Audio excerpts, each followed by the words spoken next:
Antes da gente falar disso aqui, do guia, como é pra você, quando você entrou na Placar, e como é pra você trabalhar pra conseguir esse legado, pra seguir esse legado num momento completamente digital? Vocês são hoje a Placar é meio contra a corrente. Ainda, obviamente, eu sei que é muito bem montado, tem o site, os projetos audiovisuais também são muito bons. Fiz parte já de alguns lá como convidado, é bem legal o programa de vocês. Mas, cara, é muito legal ter essa mídia física hoje, cara. Tá escassa, uma mídia física legal, boa, que tá todo mês nas bancas. Como que é pra vocês esse desafio, cara? É de fato um desafio grande. Eu tô na Placar desde 2020, né? No momento em que ela volta pra Editora Abril. Ela tinha ido pra Editora Caras e tal, voltou pra Editora Abril. Naquele momento eu trabalhava na Veja, trabalhei 8 anos na revista Veja, e foi um período foi uma coisa bem assim, pô, a Placar tá voltando pra cá, alguém tem que fazer, quem quer fazer? Foi meio assim, eu levantei a mão ali como repórter de início, e aí depois a Placar saiu da Editora Abril, né? Agora ela tá na Editora Score desde 2022, foi um período em que eu por 2 anos eu fiquei na Placar e na Veja, então foi bem puxado ali trabalhar nas duas revistas, né? Veja, pô, não precisa nem falar, né? Assim, o tamanho que é, a responsabilidade que é. E aí foi o período em que eu tinha que decidir onde eu queria ficar, e aí eu falei, acho que meu ciclo na Veja tá completo depois de 8 anos, e aí abracei mesmo essa missão que é muito complexa, porque, pra falar a verdade, as pessoas leem muito pouco hoje, né? Tem gente que não tá lendo nem mais notícia, só lê a manchete, né? E o subtítulo. Ou vai naquela famosa fonte do TikTok, né? Essas fontes que são nem sempre tão confiáveis. E então acaba sendo um desafio, mas por outro lado, a gente percebe que tem um público ainda muito nostálgico, uma galera que curte isso, que passa de pai para filho. Então até essa capa, a escolha dela, ela já traz essa coisa mais lúdica, mais... a gente pensou, poxa, vai ser a 4ª Copa seguida que vai ter Messi, Neymar, Cristiano na capa. Tipo, pô, vamos mudar um pouco, vamos trazer o torcedor como protagonista e tal. Porque existe ainda esse mercado, né? A rua pintada, essa coisa, né, do sentimento do torcedor em relação à seleção. E assim, como você falou, a gente precisa ter um bom site, um bom canal no YouTube, precisa ter todo esse complemento, porque, sendo muito honesto, assim, só a revista não pagaria a conta, é muito difícil.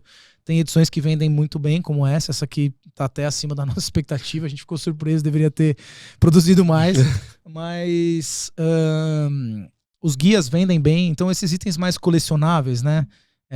Uma coisa que eu aprendi nesses anos lá é que a gente gosta mesmo de fazer as edições que a gente chama de linha, né? Com entrevistas, reportagens, mas elas vendem menos. E então a gente tem que saber mesclar bem ao longo do ano com mais edições temáticas. Então esse ano a gente fez uma outra edição que ficou bem legal, que era dos 100 maiores jogadores de todos os tempos, uma eleição que a gente fez. E aí é isso, a gente fez, se fosse no passado, a gente faria a eleição só em texto. Aí esse ano a gente levou alguns jornalistas lá para votarem, fez os cortes, então foram grandes jornalistas, Mauro César, Mauro Betting, o Piperno, Jean Oddi, caras que, vários deles que trabalharam na Placar, então isso também a gente usa sempre a nosso favor, porque os caras têm aquela, né? Eles falam assim, pô, Placar pra mim é convocação, me chamou, eu vou.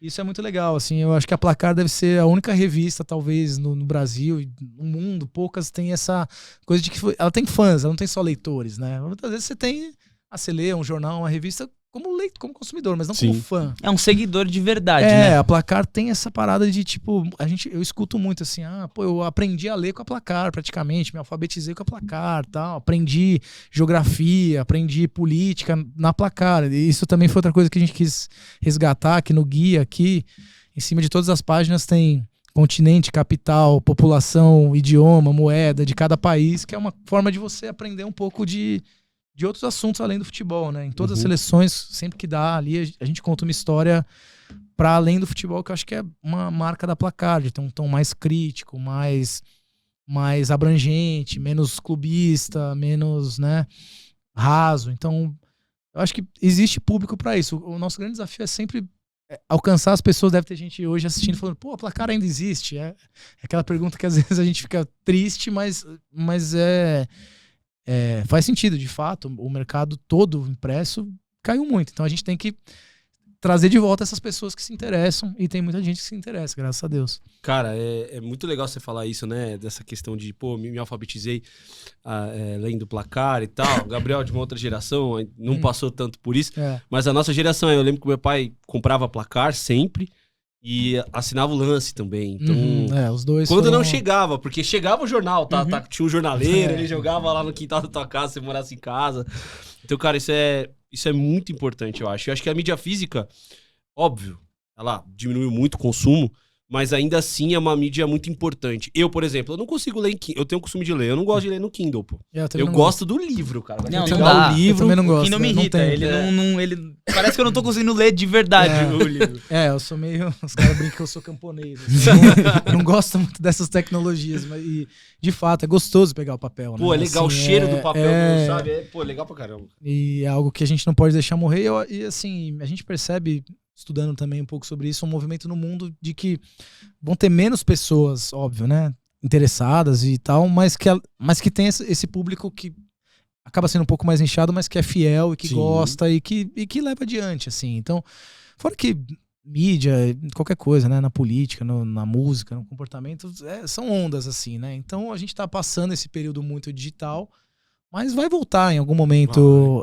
Principalmente essa coisa do colecionável, né? Eu acho que esse é o segredo, assim.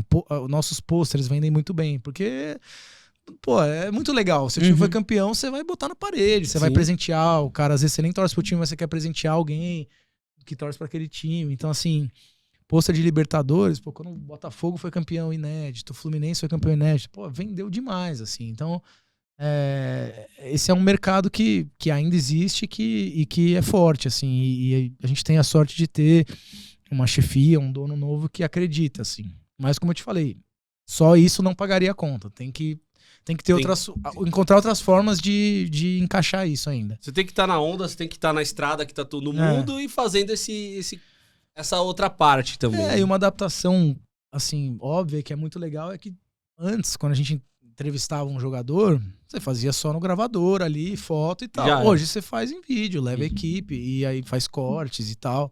Então... Até tem um ponto, assim, eu converso às vezes com o Klaus, nosso repórter, que ele acha que às vezes o jogador fica um pouco mais inibido com a câmera ligada, assim, que antes... E até às vezes a gente, como entrevistador, né? Mas, por outro lado, é muito legal você ter aquele registro multimídia e, às vezes, até pra mostrar que... Às vezes você lê, você fica meio na dúvida se o cara tava bem humorado ou não tava. Aí você tem o vídeo, você tem tudo ali, né? Então, eu gosto muito, assim, quando a gente consegue entregar uma coisa completa. Essa dos 100 maiores que eu te falei foi muito boa também por isso, assim. Se eu tivesse só ali a lista, o cara votou, os 10 maiores pra ele são esses. Mas lá no programa, porra, o Mauro César falou do Zico, que representa pra ele.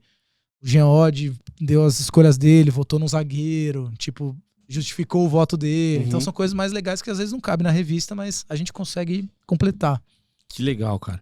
Hey, fala tropa, gostou desse corte Prime? Vem aqui assistir o episódio completo. Tamo junto.